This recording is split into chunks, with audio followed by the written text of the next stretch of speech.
Ta gueule, sale pute, tu m'attendais là-bas tout le long. Dès que je suis sorti, tu m'as arrêté, petite pute, avec ta tête de chienne de merde. Sale chienne, ferme ta gueule, sale. Vous reconnaissez le bon Mohamed Bekali, hein? Ce jeune Montréalais qui avait fait les manchettes pour avoir insulté une policière qui a toute mon admiration. D'avoir gardé son calme face à ce grossier personnage. Vraiment, là. Un gros respect pour cette policière-là. Maintenant, mais là, le bon Mohamed, lui, il a été rattrapé par la justice. Ouais. Il est accusé au criminel pour diffamation. Jean-Louis Fortin est directeur du bureau d'enquête de Québécois. Bonjour, Jean-Louis. Bonjour, Alexandre. Alors, dans le cas, parlons là de Mohamed Bekali parce que et tu auras un autre exemple par après, là, qui est distinct, qui est survenu dans un autre événement. Mais dans le cas de Mohamed Bekali, qu'est-ce que ça peut représenter, ce genre d'accusation-là? Et surtout, moi, ce qui me rentre pas dans la tête, là, c'est qu'on n'a toujours pas à Montréal un règlement qui empêche le genre de personnes comme Mohamed Bekali d'insulter les policiers sans conséquence, là. C'est-à-dire qu'il y a le code criminel qui empêche d'insulter sans conséquence et de répandre sur la place publique ce genre de propos absolument mais sur le coup, ils peuvent pas y donner un ticket, tu comprends? Non, effectivement, mais tu peux éventuellement être accusé au criminel. Puis dans le cas de Mohamed Bekali, ce qui est particulier, c'est qu'il a lui-même fourni toute la preuve nécessaire à sa mise en accusation en diffusant les vidéos sur le web. C'est un lui brillant. En quelque sorte, qui s'en est vanté. Le libelle diffamatoire dans le code criminel, c'est assez méconnu, hein, parce que souvent, les poursuites en diffamation, c'est des poursuites civiles. Donc, c'est une personne qui en poursuit une autre pour dire « t'as nui à ma réputation ». Mais là, dans ce cas-ci, le libelle diffamatoire criminel, c'est quand on expose sciemment quelqu'un en public à la haine, au mépris, au ridicule. C'est ce que le code criminel nous dit. Et c'est ce qui est reproché à M. Bekali ici. Puis pour celles et ceux qui ont pas vu la vidéo, en fait, je n'encourage pas tellement à la regarder parce que c'est des propos, n'importe qui les entend, qui les écoute, puis qui se met dans la peau de la policière qui les a subis, il les trouverait inacceptables. Puis je les répéterai pas parce qu'on est une émission grand public, mais c'est extrêmement agressif, c'est extrêmement dénigrant pour cette policière-là. Et M. Bekali, maintenant, va devoir répondre devant la justice criminelle. Ça avait indigné beaucoup de gens, cette vidéo-là, et ça avait contribué, je pense, à faire prendre conscience de la réalité que certains policiers vivent, c'est-à-dire, faut que tu gardes ton calme, faut que jour après jour, et parfois tu es confronté à des situations totalement inacceptable comme celle-là. Et il faut quand même que tu fasses ton travail avec professionnalisme, que tu dépasses pas les bornes parce que tu peux toujours être filmé. Et bravo dans ce cas-ci aux policiers qui ont justement gardé leur calme, qui ont dû essuyer des insultes. Et maintenant, le dossier va suivre son cours au niveau de la justice criminelle. Jean-Louis se joindra à la discussion Roger Ferland, ex-enquêteur au service de police à la Ville de Québec. Salut Roger! Bonjour, messieurs. Bon, ta première réaction en voyant ça? Oui, on y vient à que ce monsieur-là risque maintenant une peine de 2 ans moins un jour. On verra qu'est-ce qu'il prendra comme sentence. Mais regardez tout le temps que ça a pris. Ces propos diffamatoires-là, il les a tenus il y a 1 an, à peu près. Ça a pris des mois d'enquête. Il a fallu qu'il rediffuse, qu'il monte ça, puis qu'il fomente cette information-là. C'est là que j'ai envie de vous dire, jusqu'où on va là-dedans, là? Jusqu'où on doit aller dans cette tolérance-là qu'on a envers ces gens-là. Ça fait combien de temps qu'on devrait avoir un règlement municipal qui permet aux policiers d'avoir du respect à Montréal? Ça aurait toujours dû être ça. Parce que ça, c'est la base. Si ce gars-là avait déjà reçu un petit billet d'infraction à chaque fois qu'il a fait ses impolitesses, on n'en serait peut-être pas là. Mais là, voyez-vous, la conséquence qu'il va avoir, on va le savoir au criminel, si on voudrait être significatif, à la hauteur où ce crime-là a été commis, il devrait pogner le maximum, parce que c'est le maximum à peu près dans les bêtises humaines qu'on peut voir que quelqu'un, jusqu'où il peut aller, dans le respect des policiers, dans le respect de la femme et dans les propos injurieux que tu fais. On dirait quasiment que ce gars-là, était financé pour faire ça. Là. Je m'interroge, je me pose la question, comment ça que ce gars-là avait intérêt à faire un geste aussi disgracieux qu'il l'a fait, le montrer et le fromanter comme il l'a fait. Ben Roger, c'est lui, là, qui était victime de profilage racial. Attention, là, hey! Mais tu soulignes un point important sur le respect de l'uniforme. Comment ça se fait qu'on en arrive en 2026 là, à des individus comme ça, là, tu sais, dont le but, ultimement, là, c'est de se filmer en train d'envoyer promener des policiers, des policières, de leur tenir là, des propos complètement inacceptables, des insultes, langage ordurier, misogyne, mettre ça sur Internet, puis qu'on va tolérer ça, nous autres, comme société. Vois-tu, j'embarque très bien dans les propos, Alexandre, de ce que Jean-Louis disait tantôt.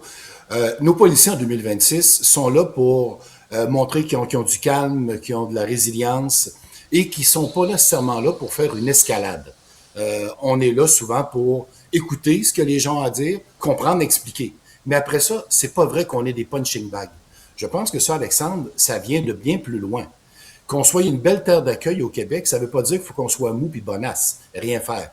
Et là, je pense que l'éducation devrait repartir dans un premier temps à la base. Je ne sais pas qu'est-ce qui s'est passé dans les milieux familial ces dernières années, mais je comprends qu'on a laissé aller beaucoup de choses en ce moment. On l'a laissé aller à la maison, assurément. On pense que l'école va s'en occuper. L'école a laissé aller également. On pense que quelqu'un d'autre va s'en occuper. Et maintenant, on donne carte blanche sur les médias sociaux et on pense que quelqu'un va s'en occuper aussi, que ces systèmes-là vont se baliser. C'est pas vrai. Ils se balisent pas tout seuls.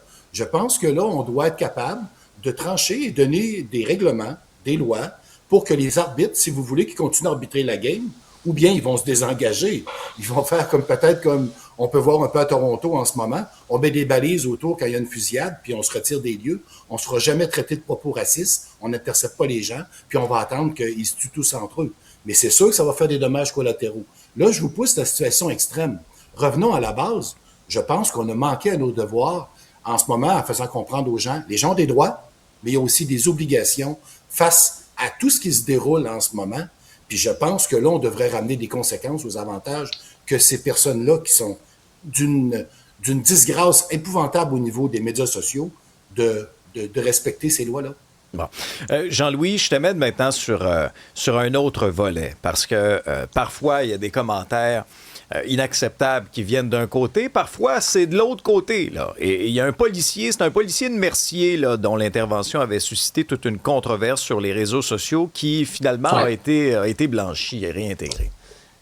Il a été blanchi assez rapidement. Ça m'a surpris d'ailleurs la rapidité avec laquelle le service de police de Mercier, qui est un petit corps de police, hein, mais donc ça n'a pas pris de temps avant de mener l'enquête. Et cet automobiliste noir avait mis en ligne une vidéo dans laquelle, c'était seulement un segment de la vidéo qu'on avait, mais donc le policier l'interceptait, semble-t-il, pour un problème mécanique à son véhicule. Et Monsieur Abel Junior Silla, lui, donc, dans la vidéo qu'il a mis en ligne, on voit le policier lui dire « Ben écoutez, monsieur, si vous n'êtes pas content d'être au Canada, vous avez la libre volonté de pouvoir quitter le pays. » Et là, il y a beaucoup d'internautes qui ont dit « Ben ça, c'est raciste, un patrouilleur peut pas émettre ce genre de propos-là. » Mais il nous manquait un peu le contexte, hein. Il nous manquait le début de l'intervention. Est-ce que ça avait escaladé? Qu'est-ce qui s'était dit avant et après? Et hier, notre collègue Maxime Delan de l'agence QMI nous rapporte que la Ville donc a complété son enquête. La Ville explique que la démarche a permis d'analyser l'ensemble des éléments pertinents, la version des personnes concernées. Donc, probablement qu'on a rencontré à la fois le patrouilleur, à la fois la personne qui est interceptée. On a analysé le contexte de l'intervention et l'agent a été tout simplement réintégré dans ses fonctions régulières. Il n'aura pas de conséquences. Les recours de l'automobiliste sont pas nécessairement terminés. Il pourrait toujours porter plainte, par exemple, en déontologie policière s'il n'est pas satisfait de l'issue. Mais c'est un cas où, encore une fois, une fois que l'enquête est faite, le service de police a jugé que ces propos-là, dire, écoutez, au Canada, si vous n'êtes pas content, vous pouvez partir, c'est pas considéré comme du racisme. Isabelle, sur la messagerie? Bien, il y a beaucoup de réactions pour les peines parce que plusieurs trouvent qu'on devrait marquer le coup avec un cas comme celui-là pour dissuader les autres. Donc, plusieurs ont peur de la peine bonbon. Je pense à Mike aussi qui veut décourager les autres épais, là, si je reprends ses mots. Éric qui a texté sur ce sujet-là. Laura aussi qui dit faut pas trop se réjouir vite parce que souvent ici, on va donner des peines Netflix. C'est un peu ça le point de vue des auditeurs ce matin. Oui, Roger, parce que ça, reste à voir la suite du processus judiciaire. Comment je te dirais ça? Des fois, on est déçu, hein? Des fois, on est déçu, oui, on s'attend effectivement. Là, on a une belle opportunité, là. Comment est-ce qu'on va s'en servir? Moi, je l'ai souvent dit, il faut que les tribunaux nous suivent à un moment donné. Si c'est ça que tu veux, ben protégeons et balisons nos policiers en ce moment qui font le travail. Puis, je m'interroge sur la phrase que le policier de Mercier a eue. C'était peut-être pas sa meilleure phrase. Est-ce que c'était réellement un propos raciste? Très bonne question. Mais ce que j'ai envie de vous dire sur une chose, ce que je trouve plate, c'est qu'ils l'ont suspendu systématiquement au départ. C'est quoi cette affaire-là? Pourquoi? On peut même pas regarder la situation. On fait même pas confiance à son gars, qui est pas un jeune de 2-3 ans de police, là, qui a peut-être échappé une petite impolitesse en tutoyant quelqu'un.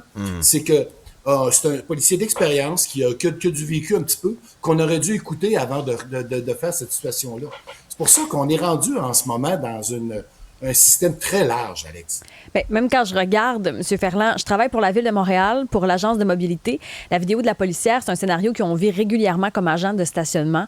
Nous sommes beaucoup plus vulnérables. Malheureusement, il n'y a plus de respect ni pour la réglementation, ni pour les fonctionnaires. Cette personne-là, donc, se fait intimider sur le terrain aussi. Ça, c'est un très bon point. Et Jean-Louis, ce qui nous amène à parler peut-être un peu de solutions. Et moi, ce qui me vient à l'esprit, bien sûr, avec le resserrement du règlement pour arrêter de pouvoir insulter là, ceux et celles qui portent l'uniforme sans conséquence, mis à part la diffamation quand c'est mis sur Internet, les fameuses caméras corporelles, Jean-Louis, on en parle depuis tellement longtemps. Pourquoi ça taponne à ce point-là? Tu sais, on parlait tantôt du manque de contexte. Là. Des fois, il y en a qui mettent juste un petit extrait de 15 secondes en ligne, puis après ça, ils s'en vont se victimiser. Qu'est-ce qui est arrivé avant? Qu'est-ce qui est arrivé après? Les caméras de surveillance corporelle, là, je pense que ça fait 10 ans qu'à peu près tous les corps de police les essaient, des projets pilotes, la GRC, le SPVM, la Sûreté du Québec. Puis à chaque fois, ça semble fonctionner. Puis d'ailleurs, il y a eu un sondage récent là, suite aux allégations de racisme à Montréal-Nord. 90% des Québécois sont en faveur. C'est comme la tarte aux pommes. Il y a à peu près personne qui est contre les caméras corporelles. Puis avec raison, parce que c'est un outil neutre. C'est une preuve qui est balisée. Là. Tu peux pas t'en servir n'importe comment. Tu as l'intervention au complet. Ça peut servir dans le cas d'un dossier judiciaire, puis ça peut à la fois être bénéfique pour la victime ou pour la personne qui fait l'objet de l'intervention, ou à la fois par l'agent de police. Hein. Il y a une caméra corporelle s'enregistre l'intervention dans son ensemble. Mais c'est les coûts, souvent, qui ont posé problème parce que gérer des quantités de vidéos comme celle-là, premièrement, ça coûte cher, l'équipement coûte cher, c'est très, très, très lourd aussi au niveau du temps. Par exemple, si une intervention policière dure 20 minutes, une demi-heure, c'est souvent ce que ça prend, là, il faut à chaque fois que des enquêteurs indépendants l'analysent, puis les procureurs vont l'analyser aussi, donc il faut l'écouter au complet. Ça ajoute une complexité dans la gestion de la preuve. Donc, moi je pense qu'éventuellement on va y arriver, on n'aura pas le choix.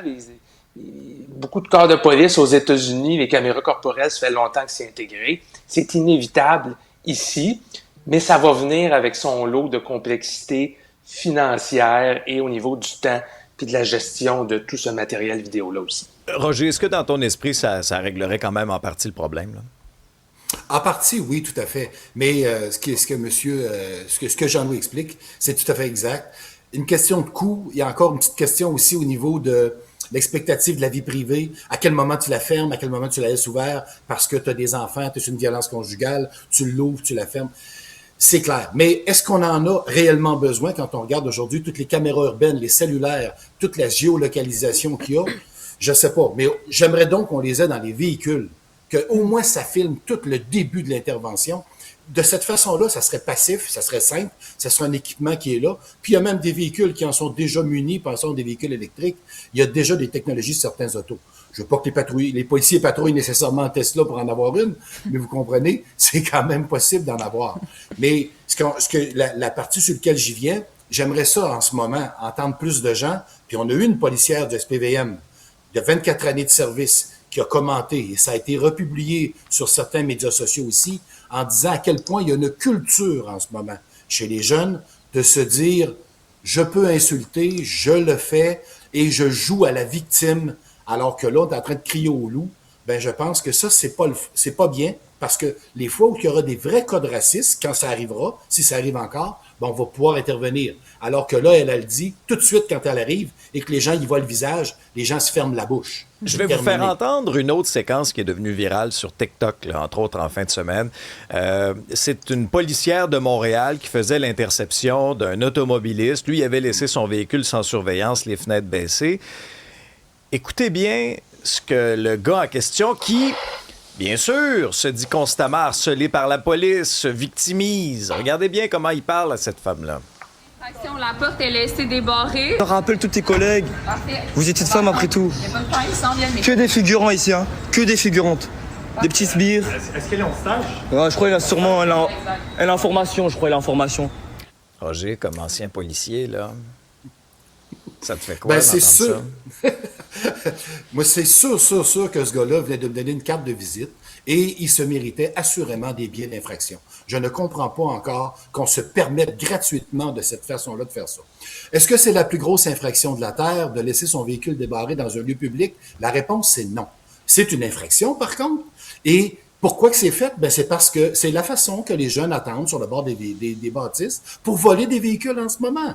Alors, quand tu stationnes ton véhicule dans un lieu public et que tu le laisses à proximité, tu te dois de verrouiller. C'est le cas dans tous les centres d'achat.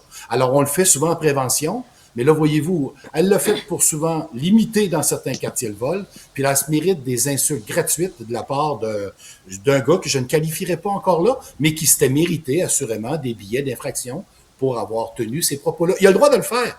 Il y a un prix à payer pour ça. Moi, je le vois comme ça. Mais est-ce que ces enregistrements-là qu'on entend, ça pourrait être plus difficile après de recruter des policiers puis de recruter des policiers, des policières? C'est difficile de recruter si tu leur dis après ça, regardez, vous allez devoir endurer tout ça si vous voulez travailler au SPVM, puis on vous donnera une petite prime tantôt de bonasserie, là, 2 secondes. Non. Si on vous donnera une prime tantôt pour le respect que les gens vous donnent, ça, je suis d'accord. Mais c'est sûr que si on y va dans ce sens-là, c'est rien pour inciter des jeunes à venir là en disant, je vais devoir me laisser insulter pour continuer à travailler. C'est pas vrai. Moi, je pense pas que c'est ça le travail. Puis, on s'entend, là. Je suis capable d'en endurer une partie comme policier, puis on veut qu'il y ait de la résilience. Moi, j'ai souvent dit à des gens, est-ce que tu insultes Roger Ferland ou tu insultes l'agent de la paix? L'agent de la paix, tu as le droit d'en me parler un petit peu, de me dire certains commentaires. Tombe pas dans le personnel, tombe pas dans le fait que je suis une femme ou un homme, tombe pas dans le fait de ci ou ça. Là, tu places des propos qui n'ont pas leur place dans notre société. Du moins, c'est ce qu'on veut ici au Québec, au Canada. Alors, si les gens viennent ici pour gagner cette terre-là, ben, qu'ils s'adaptent aussi aux méthodologies et aux façons de faire. C'est bien qu'on soit ouvert. J'apprécie énormément le vivre ensemble, sauf qu'il y a une limite en ce moment. Puis je pense qu'on ne le fait pas respecter, pas de minute. Jean-Louis? En même temps, tu sais, n'importe qui a un travail dans le public maintenant est sujet d'être filmé. On parle des policiers, mais les chauffeurs d'autobus, par exemple, là, il y a eu le même enjeu là, avec des caméras à bord des véhicules, des employés dans le service public, à l'épicerie, par exemple, dans n'importe quel commerce. Tu es susceptible d'être filmé à tout moment. Donc, je pense que c'est pas seulement les policiers que ça concerne, c'est la société dans une... Tous les gens qui sont appelés à travailler avec le public maintenant, faut toujours se rappeler que tu peux être filmé. Donc, on en vient à la décence, ce que tu peux dire ou pas dire dans l'espace public. Puis effectivement, le fait que ces vidéos-là soient partagées, à chaque fois, ça fait beaucoup réagir. Mais je pense qu'il y a un débat plus large comme société à avoir sur ce qui est acceptable de dire et de ne pas dire en public. Et comme société québécoise, à un moment donné, il faut tracer une ligne. De dire, écoutez, le respect de l'uniforme, c'est important ici, et c'est pas comme ça qu'on parle aux femmes non plus au Québec. Jean-Louis Fortin, directeur du bureau d'enquête de Québecor. Roger Ferland, ex-enquêteur à la police de Québec. Merci pour la discussion.